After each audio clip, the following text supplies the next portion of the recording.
Merci, monsieur. Donc, merci professeur Chabaté, et on enchaîne toujours avec vous avec un sample des laboratoires Infamedis intitulé Prise en charge de la bronchopneumopathie chronique obstructive, quoi de neuf en 2023. Vous avez la parole, monsieur le professeur. Merci.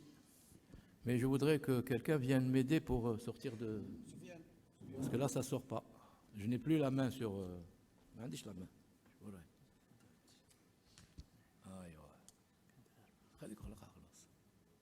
On n'en a plus besoin. Voilà. Et tu m'ouvres. Je lève. Voilà. C'est bon. C'est gentil. Alors, on était dans l'interstitium. On était en dehors des bronches. Maintenant, on rentre un petit peu à l'intérieur et on va vers les bronches et les alvéoles. C'est vrai que c'est bronchopneumopathie chronique obstructive, mais dans le mot BPCO, il y a deux choses. Enfin, il y a 1, 2, 3, 4 choses. Il y a le mot bronche, il y a le mot poumon, pneumo, il y a la chronicité et il y a l'obstruction. Et dans cette entité nosologique, on comprend qu'il s'agit d'une atteinte bronchique. Elle peut être également pulmonaire, mais pas seulement, donc bronchopulmonaire. Donc elle est chronique. Là, chronique, ça veut dire que c'est plusieurs années ici. Hein. Et surtout cette histoire d'obstruction qui est indispensable. Quand nous avons commencé à faire nos études de médecine, cette entité n'existait pas. Enfin, on n'était pas identifiable comme entité à part. Elle existait certainement. Mais on parlait de quoi à l'époque? On parlait de bronchite chronique. Et on parlait d'emphysème. On parle toujours d'emphysème, hein, il existe toujours l'emphysème. Ça fait partie des BPCO. Et on parlait de mucoviscidose, on parlait d'asthme vieilli, on parlait de... quoi encore? Je ne me rappelle plus, ça remonte à loin. Et on mettait toutes ces pathologies dans le même sac. Ensuite, à partir des années 90, 96, 98, cette entité s'est fait distinguer. Pourquoi? Parce qu'avec les recherches, les biopsies pulmonaires, les biopsies bronchiques, les chercheurs ont compris que les pathologies que je vous ai citées ne se ressemblent pas, n'ont pas la même pathogénie, n'ont pas les mêmes mécanismes physiopathologiques. Et donc, il fallait que cette bronchopneumopathie chronique obstructive soit distinguée à part. Et c'est quoi? D'abord, pour ne pas être trop théorique, les deux organismes en bas, l'American Thoracic Society et le GOLD. GOLD, c'est Global Obstructive Lung Disease. Ce sont ces deux sociétés savantes qui élaborent régulièrement, et notamment la deuxième, qui élabore régulièrement, un peu trop à mon avis, parce que chaque année il y a des recommandations, ça fait beaucoup, qui élabore régulièrement des recommandations pour la prise en charge et le diagnostic. Et je vous rappelle, je ne vais pas trop loin en arrière, je commence par 2016 pour définir cette pathologie. Vous voyez, de 2016 à 2017, il n'y a pas beaucoup de changements, c'est une année. On parlait de quoi? On parlait de maladies chroniques, obstructives, qu'on pouvait éviter, les traitables. Qu'on pouvait éviter, les traitables et évitables, mais qui est caractérisée par une limitation du débit d'air expiré. C'est le VEMS, le volume expiratoire maximal par seconde, si vous vous rappelez de ça. Et ensuite, en 2017, ça n'a pas trop changé, sauf qu'ils ont rajouté qu'il y a une atteinte avec and or alveolar abnormalities, c'est-à-dire avec ou sans anomalie alvéolaire. Ça, c'est pour rappeler qu'il y a l'emphysème, parce que l'emphysème, c'est une atteinte broncho-alvéolaire, c'est une destruction des alvéoles. Et donc, s'il y a destruction, c'est qu'il y a un examen qu'on doit faire, c'est le scanner pour le constater, et non pas la spirométrie qui ne nous montre que l'obstruction. Donc, ça a un petit peu évolué. Mais aujourd'hui, en 2023, la définition a un petit peu changé, pas beaucoup, mais il y a quand même un changement. D'abord, elle est définie comme une maladie hétérogène. Et cette notion d'hétérogénéité n'existait pas avant. Elle est hétérogène, ça veut dire que vous pouvez avoir une BPCO chez un patient qui ne ressemble pas à l'autre, notamment sur le plan de la sévérité, essentiellement, vous allez le voir par la suite. et qui est caractérisé par des symptômes respiratoires chroniques, ça on ne peut pas l'éviter. Les symptômes ne sont pas spécifiques, c'est de la dyspnée, de la toux, l'expectoration. Expectoration et ou exacerbation, l'exacerbation a été rajoutée. Les expectorations, on ne peut pas les éviter parce que l'évolution de la bronchite chronique évolue vers la bronchopneumopathie chronique obstructive, c'est-à-dire si vous laissez quelqu'un qui fume, qui développe des symptômes bronchitiques, c'est-à-dire une toux avec expectoration, pendant 2 années consécutives, et ce n'est pas parce qu'il n'a pas de dyspnée qu'il va bien. C'est vrai qu'il respire bien, mais il tousse et il crache. Si on le laisse, on lui fait une spirométrie, on trouve que la spirométrie est normale et on le laisse tranquille, il va évoluer probablement, très probablement, vers l'obstruction. Et l'obstruction, c'est l'incapacité respiratoire. Ça donne un trouble ventilatoire obstructif. Et quand il y a une obstruction, ça veut dire que l'air ne rentre pas et ne sort pas de façon normale. C'est un trapping, c'est un piégeage d'air. C'est pour ça que vous allez avoir des distensions. Et cette exacerbation, justement, va se voir quand les malades sont infectés, font un pneumothorax. La BPCO va se transformer pendant quelque temps en une crise aiguë qui nécessite un traitement particulier, parfois même une hospitalisation, et malheureusement, parfois, c'est la mort, si l'exacerbation est sévère. Ce qu'ils nous ont rajouté ici, c'est qu'elles sont dues à des anomalies des voies aériennes et ou des alvéoles qui engendrent une obstruction bronchique persistante et progressive. Là, comme on dit, les choses sont figées, fixées, ça n'existait pas avant 2023, c'est-à-dire que tous ces symptômes sont dus à quoi? Sont dus à une atteinte des voies aériennes et ou des alvéoles. Ça veut dire, si nous avons une obstruction pour une autre raison, ne le mettez pas dans ce contexte. C'est tout ce que cela veut dire. Le diagnostic est simple, finalement. On recherche l'exposition à un facteur qui explique la BPCO, on recherche l'obstruction. Si on veut voir s'il y a un emphysème ou pas, on fait la radio, bien sûr. Si on a des doutes, on va vers le scanner, parce que c'est le scanner qui va nous montrer la destruction des parenchymateuses, qui est synonyme d'emphysème à ce moment-là. Le fardeau de cette bronchopneumopathie chronique est quand même assez élevé. D'abord, il y a beaucoup de cas qu'on diagnostique, donc il y a une prévalence qui est élevée, surtout chez les sujets de plus de 40 ans, mais vous allez voir, il n'y a pas que les sujets de plus de 40 ans. La prévalence est élevée tout en sachant qu'elle est sous-diagnostiquée, sous-estimée. Ça veut dire qu'elle est beaucoup plus que ce qu'on nous donne. Pourquoi? Parce que ce n'est pas tous les malades qui consultent. Le malade ne consulte que lorsqu'il va très mal. Un fumeur qui tousse et qui crache s'habitue à ces symptômes. Pour lui, le matin, il se lève, il tousse et il crache, il fait sa toilette bronchique, c'est bon, il est bien. Parce que quand il tousse et il crache, il se sent bien toute la journée. Pourquoi il tousse et il crache le matin? Parce que quand il dort, le soir, quand il est au lit, ses sécrétions vont arrêter de bouger, il est tranquille. Quand il tourne à droite ou à gauche, il tousse un petit peu. Quand il se lève le matin, il mobilise ses sécrétions, il commence à tousser et à dégager tout cela. C'est tout. Ça se passe comme ça. Et le malade, quand il se sent bien, s'il ne crache pas du sang, s'il n'a pas de dyspnée, il ne consultera pas. C'est pour ça qu'il est sous-estimé. Et puis, même quand on consulte, ce n'est pas tout le monde qui demande des spirométries, malheureusement. Et ça, c'est un réflexe que tout le monde doit avoir chez un fumeur, ne serait-ce que pour dépister. S'il n'y a pas des symptômes, il faut le dépister. Un fumeur qui fume pendant plusieurs années, même s'il n'a pas de symptômes, vous avez 2 choses à faire. 1, lui conseiller d'arrêter de fumer, c'est le conseil minimal, ça commence comme ça, la lutte anti-tabac. Et 2, recommander de temps en temps une spirométrie pour voir si on n'a pas un syndrome obstructif. Et on verra ça au cours de cette présentation. Et la prévalence et risque de BPCO à l'échelle mondiale chez les personnes âgées de plus de 40 ans, vous voyez en bas, elle est quand même assez élevée. Elle peut aller jusqu'à 11%, même chez les non-fumeurs. Ça veut dire qu'il n'y a pas que le tabac. Il n'y a pas que le tabac qui donne la BPCO. C'est vrai que le tabac, c'est la première cause, mais il n'est pas seul dans ce cas-là.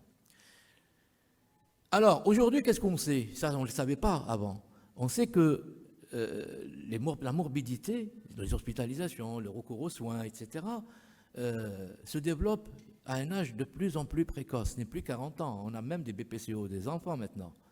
Et elle augmente, bien entendu, avec l'âge. Alors ça va se traduire par des visites médicales, les recours aux urgences et les hospitalisations fréquentes, ça c'est normal. Elle est influencée également par des facteurs concomitants, c'est-à-dire les comorbidités, comme les troubles cardiovasculaires, comme le diabète, je pense que vous en avez parlé hier, des problèmes métaboliques et des problèmes comme le diabète, je pense que vous en avez trop parlé hier. Hein. Donc vous voyez, quand il y a le diabète, il n'est pas seul le diabète. Le diabète, il est accompagné par d'autres choses. Parce que les sujets qui fument, déjà, ils sont exposés à des problèmes cardiovasculaires, ça vous le savez. Et s'ils sont plus diabétiques, leur état de santé va être encore plus difficile à prendre en charge, que le diabète soit insulino-dépendant ou pas, un type 1 ou pas. La mortalité, qui est d'ailleurs sous-estimée, encore une fois, parce que les certificats de décès, nos certificats ne sont pas correctement remplis.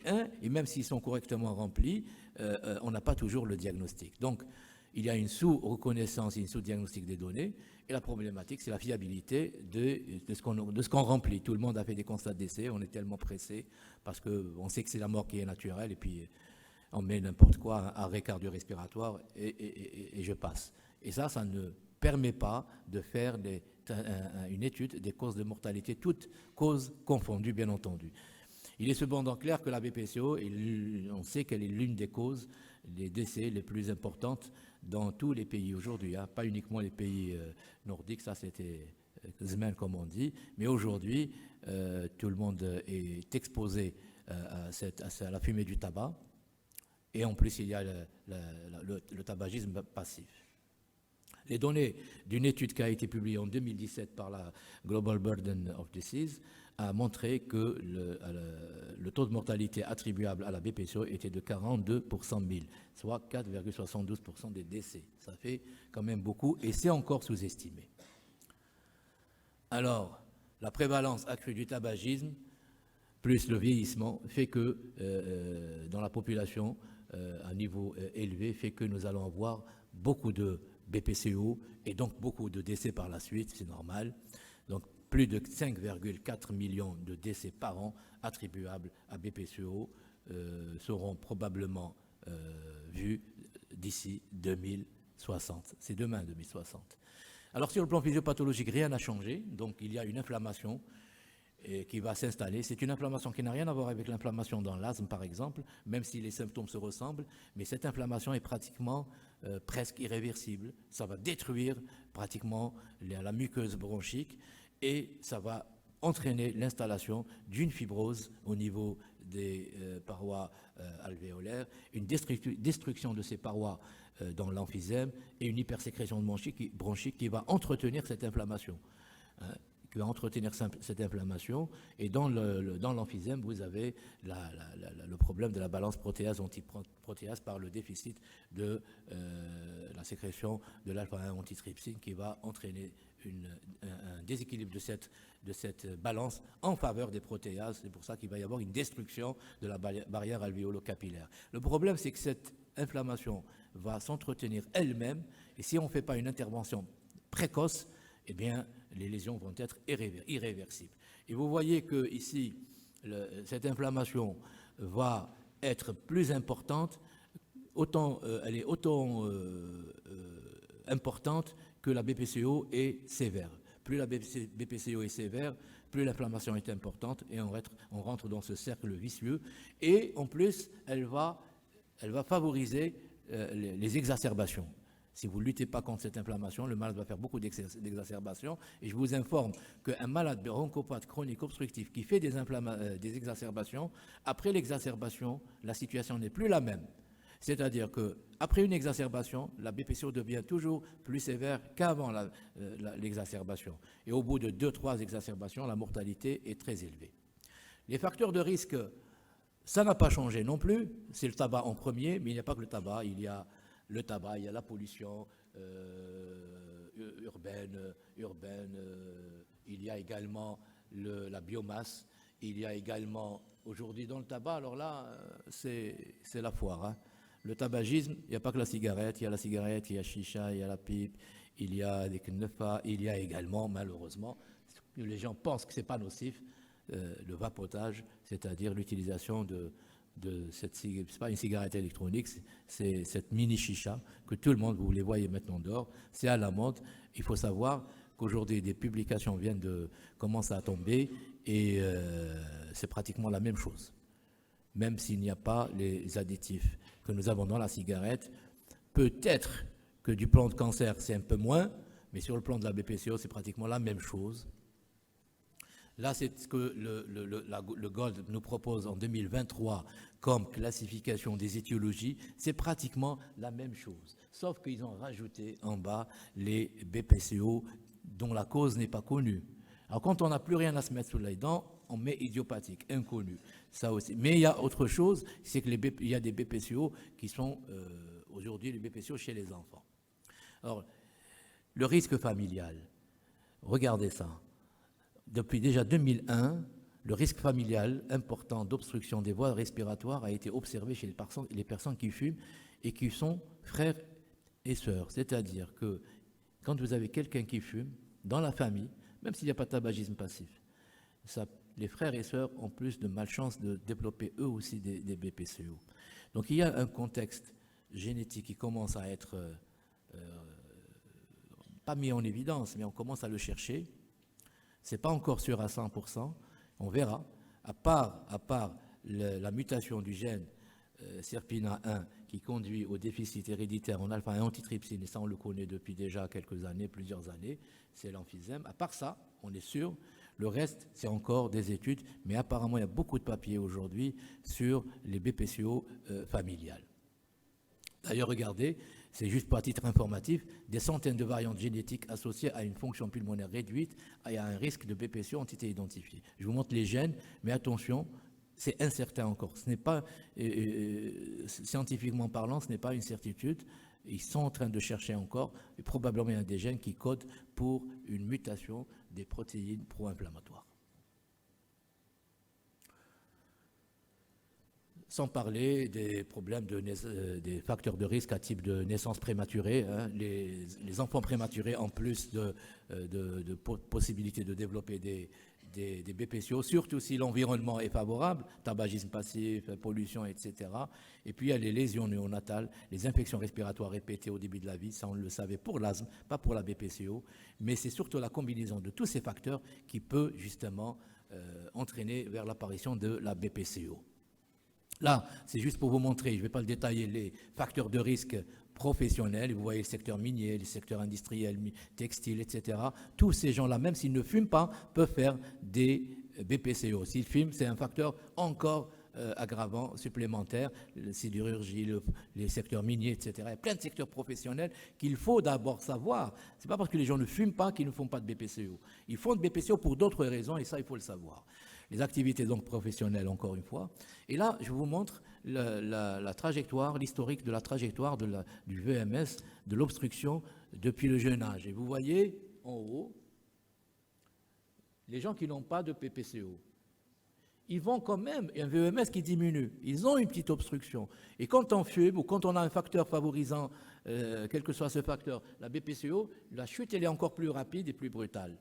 Donc nous avons naturellement, quand on commence à grandir, depuis le jeune âge jusqu'à la vieillesse, la fonction respiratoire diminue progressivement. On ne le sent pas, mais elle diminue. Et s'il y a encore des facteurs favorisant l'apparition de cette BPCO, comme le tabac par exemple, eh bien la fonction va chuter encore plus rapidement.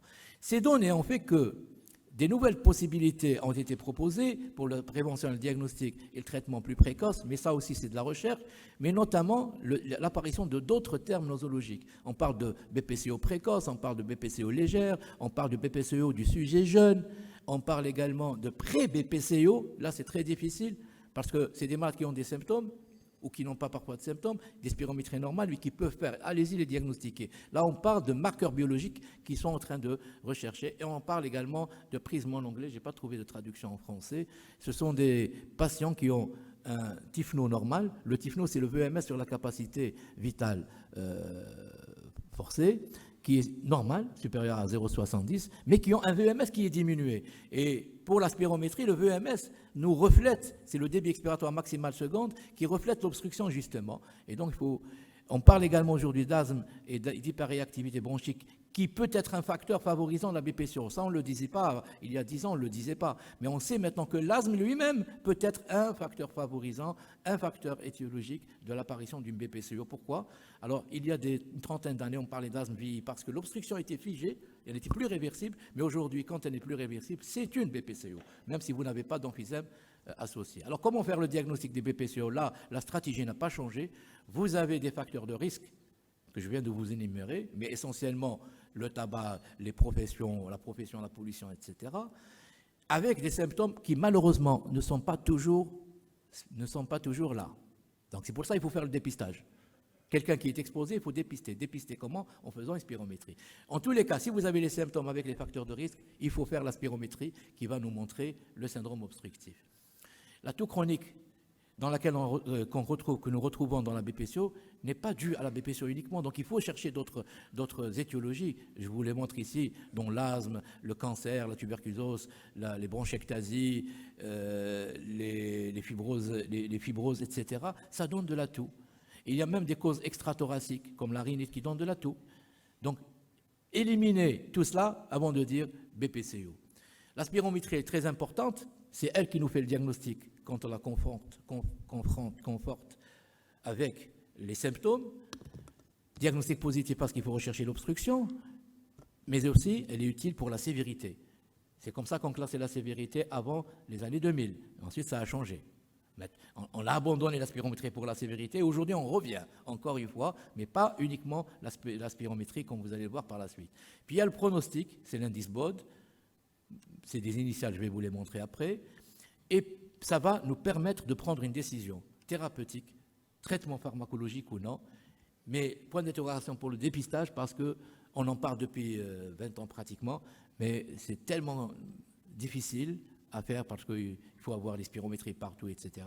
Mais en tous les cas, là où il n'y a pas de spiromètre, un médecin qui n'a pas de spiromètre, s'il pense qu'il faut dépister, il faut le confier à quelqu'un qui fait la spirométrie. Faites la spirométrie et vous allez voir beaucoup de surprises. C'est des fumeurs qui commencent à avoir des obstructions des petites voies aériennes. Et à ce moment-là, si on intervient, on peut stopper les lésions et avec le temps, le malade peut retrouver une fonction normale. Mais si vous avez un tympano qui est bas, ça va être très difficile de revenir à la norme. L'évaluation de la maladie, il s'agit d'évaluer la sévérité, l'impact clinique, les comorbidités et les risques d'exacerbation qui sont pourvoyeuses de décès. Ça, c'est très important. Comment on évalue l'obstruction? C'est en faisant la spirométrie. Et vous voyez là, en fonction du VMS, on va classer en obstruction bronchique légère, modérée, sévère à très sévère. C'est toujours valable, mais ça ne suffit pas parce qu'il faut utiliser d'autres échelles, d'autres éléments marqueurs qui vont être très utiles pour la classification de la sévérité. C'est notamment la dyspnée. La dyspnée, il faut la chiffrer et on utilise l'échelle MMRC. Vous l'avez ici téléchargé là, mais il faut l'utiliser quand vous faites la consultation. Et puis, quel est l'impact enfin de la BPCO sur l'état de la santé? Il faut également le faire. Et là, nous avons deux questionnaires qui sont très importants et qu'on peut utiliser. C'est pour la qualité de vie, le questionnaire Saint-Georges, téléchargeable, et vous avez également, pour la classification des symptômes, la sévérité des symptômes, le COPD Assessment Test, c'est le CAT, qui est très très pratique et qu'on peut avoir, le voilà, c'est pas visible mais vous téléchargeable, et vous avez ici toutes les questions que vous devez poser au malade sur le plan clinique pour justement apprécier son handicap respiratoire, c'est sa qualité de vie pratiquement qu'on va chercher, et puis on va avoir un score. Avant 2023, on classait les BPCO pour la sévérité en 4 stades, A, B, C, D. Je ne vais pas vous les détailler ici, parce qu'aujourd'hui ça a changé. On ne parle plus. Ensuite, il faut savoir que la classification de la sévérité, l'impact sur la qualité de vie, l'impact sur la fonction respiratoire doit être confronté avec le VMS qu'on avait abandonné il y a quelques années, mais maintenant on revient. Donc on met la classification ABCD et on utilise la classification VEMS, c'est-à-dire GOLD 1 jusqu'à 4, chez des malades qui ont un tympano diminué. Mais aujourd'hui, ce n'est plus le cas. Le stade, regardez, C et D, a pratiquement sauté, laissant la place au stade E. C'est-à-dire le C et D ont fusionné. Parce qu'en pratique, On disait ça depuis longtemps, depuis la première fois qu'ils ont mis en place la classification ABCD, on leur avait dit que c'est difficile et que ça n'a pas beaucoup de sens.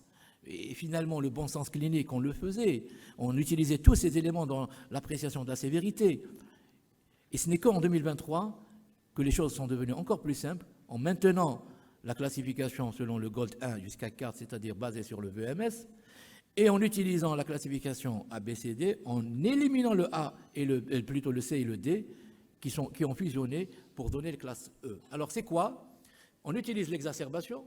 C'est quelqu'un qui a plus de 2 exacerbations par an, ou au moins une hospitalisation par an pour BPCO, il est classé directement en stade E, qui est plus sévère que le A et le B. Et A et B, c'est 0 ou bien une exacerbation modérée. Pas d'exacerbation ou une petite exacerbation par an. À ce moment-là, il est soit dans le A ou B. Ensuite, comment départager A et B? Ça sera, je vous ai parlé de la dyspnée, la voilà, MMRC, qu'on doit scorer, et le COPD Assessment Test, le questionnaire 4, qu'on doit remplir, scorer, et si vous êtes dans un 4 moins de 10, eh ben vous êtes dans le A. S'il est plus de 10, eh ben vous êtes dans le classe B. B est plus sévère que le A. Voilà comment on fait aujourd'hui. Vous voyez que c'est un changement quand même assez important. Et puis, vous devez également rechercher les comorbidités. Parce que quelqu'un qui a une cardiopathie avec une BPCO, c'est plus grave que quelqu'un qui a une BPCO. C'est moins grave que quelqu'un qui a une BPCO sans cardiopathie. Même si la classification ABCD, plutôt E et AB, le classe en BPCO A, qui est pratiquement légère. Mais parce qu'il a une cardiopathie, c'est différent quand même. Donc, il faut utiliser également les comorbidités. Et le pronostic, également, va être apprécié selon ces classifications, mais aussi selon l'état nutritionnel, le degré du VMS, la sévérité de la dyspnée et la distance parcourue, c'est-à-dire le test de 6 minutes. On fait parcourir un malade sur un corridor de 3 mètres pendant 6 minutes et on met en même temps la saturation et on voit est-ce qu'il a une incapacité respiratoire et on va la chiffrer, cette incapacité respiratoire. Vous voyez, ça ne demande rien. Ça demande un saturomètre et un couloir de 3 mètres. C'est tout. Si je n'ai pas le couloir de 3 mètres, je suis dire 3 mètres. Et là, vous allez voir, est-ce qu'il désature au bout de 1 minute, de 2 minutes, de 3 minutes, ou bien il fait les 6 minutes normalement. S'il fait les 6 minutes sans désaturation, ben c'est bon. Ça veut dire qu'il a une fonction acceptable. Et le VMS, j'en ai parlé. L'état nutritionnel, c'est l'IMC. Et c'est clair que si vous avez quelqu'un qui est obèse avec une BPCO, c'est beaucoup plus grave. C'est tout cela. Vous voyez, la BPCO n'est plus une maladie respiratoire. C'est une maladie à point de départ respiratoire, mais qui a un retentissement pratiquement sur tout l'organisme. Des examens complémentaires, oui, il faut les faire. Il faut faire une consultation en cardiologie parce qu'il y a un retentissement cardiaque dû justement à la BPCO. Envoyez votre malade en pneumologie si vous n'êtes pas pneumologue, parce que c'est lui qui doit le prendre en charge pendant très longtemps. Maintenant, dans des endroits éloignés, vous pouvez avoir un avis chez le pneumologue et la suite, vous pouvez le faire en même temps que lui si le malade a des distances importantes à parcourir. On n'est pas là pour faire souffrir les gens, mais en travaillant, en collaboration, ça peut marcher. Et puis, vous demanderez une forme numération sanguine, rechercher un diabète, le bilan lipidique, une radiographie thoracique, au moins une seule, pour voir s'il n'y a pas des lésions évocatrices d'emphysème, s'il n'y a pas de complications comme un pneumothorax, par exemple. Mais il y a un autre examen que je n'ai pas mis ici. Lequel? Pardon? La TDM thoracique. La TDM thoracique, après une radiographie, si vous avez des signes qui peuvent évoquer un emphysème, faites une TDM et vous allez voir s'il y a un emphysème ou pas, parce que c'est lui qui va vous donner les lésions. Maintenant, si vous suspectez une embolie pulmonaire, là il y a d'autres examens, etc., parce que l'embolie pulmonaire est une complication de la BPCO. Les gaz du sang vont vous permettre d'avoir une idée sur l'importance de l'hypoxie et est-ce qu'il y a une hypoventilation alvéolaire, avec quoi on va identifier l'hypoventilation alvéolaire, avec la pression partielle en CO2. Si vous avez une hypercapnie, excusez-moi, si vous avez une hypercapnie, vous êtes en hypoventilation alvéolaire. Et quand vous avez des bronches qui sont bouchées, obstruées, mais de façon pas homogène, vous allez avoir ce qu'on appelle un effet shunt. Et donc, vous pouvez avoir une hypercapnie, mais à un stade plus ou moins avancé. Au début, vous ne l'avez pas. Mais l'hypoxie est toujours là quand le malade évolue, quand il a un type-no très bas. Comment traiter rapidement maintenant? Je ne vais pas rentrer dans le détail du traitement, mais je vais vous donner les éléments les plus marquants, les plus importants. Le premier objectif, c'est permettre au malade de vivre bien, de façon acceptable. C'est réduire les symptômes. Et la deuxième, c'est réduire les risques. Le risque de progression de la maladie, le risque de faire des exacerbations. Et si on peut, pourquoi pas, si on peut réduire le taux de mortalité, on peut participer. Réduire les symptômes, il faut les soulager, parce qu'on ne peut pas enlever les symptômes. La bronchite chronique, elle est là, mais on ne peut pas empêcher un malade de tousser, de cracher, parce que l'inflammation est là, mais on peut la réduire. Et à ce moment-là, on peut améliorer la tolérance à l'exercice, c'est-à-dire ce test de 6 minutes va nous permettre de voir si le malade tolère l'exercice. S'il ne le tolère pas, il y a ce qu'on appelle la réhabilitation qu'il faut commencer très tôt dans la BPCO. Et enfin, tout cela va nous permettre d'améliorer la qualité de vie. Je vous ai parlé de la classification, elle est là, la classification, elle revient. En fonction du stade, vous allez donner un traitement. Quelqu'un qui a une BPCO groupe A, c'est-à-dire plus ou moins légère, on peut donner des bronchodilatateurs. Mais longue durée d'action, ce n'est pas du salbutamol, hein. Ce n'est pas lui qu'on va utiliser. Longue durée d'action. Le traitement, vous allez me dire, c'est un trouble ventilatoire obstructif irréversible. Pourquoi on le donne? Il y a eu des études qui ont montré que même si l'obstruction n'est pas diminuée quand on donne un bronchodilatateur chez ces malades, la qualité de vie change. Donc on le donne. Et c'est ça le traitement, ce n'est pas les corticoïdes inhalés. Les corticoïdes inhalés, c'est pas en première intention, ils ne sont pas si inoffensifs que ça pour la BPCO, parce qu'ils peuvent être responsables de pneumonie chez eux.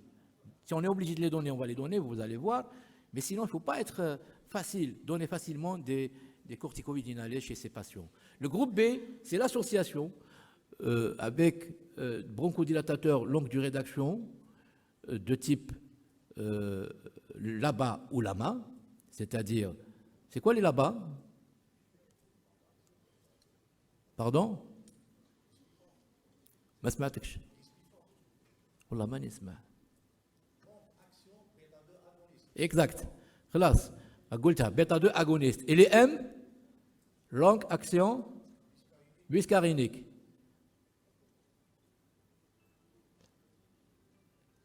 Alors le groupe B c'est les deux. Chez nous malheureusement il n'y a pas l'association, donc on donne deux dispositifs. Il faut essayer d'avoir deux dispositifs similaires. Ce n'est pas évident. Et il semble que nous allons obtenir cette association dans un seul dispositif. C'est tant mieux. C'est tant mieux parce que ça va faciliter la prise en charge. Maintenant, si nous avons une hyperéosinophilie, à ce moment-là, on en associe une corticothérapie inhalée. Vous savez où on a le stade E, éosinophilie supérieure à 300, ou égale à 300. Donc les choses sont dites. Mais en pratique, ce n'est pas ce qui se passe, attention. Hein. En pratique, les gens sont pressés à donner d'abord les corticoïdes inhalés, je ne peux pas citer le nom des marques, des corticoïdes inhalés à tout le monde. À tout le monde. Il faut d'abord classer. La BPCO, c'est comme les autres maladies. Vous avez des classifications, il faut les appliquer. Appliquons-les et donnons aux malades le traitement en fonction de la classification. Il faut faire un suivi, pour éviter les exacerbations.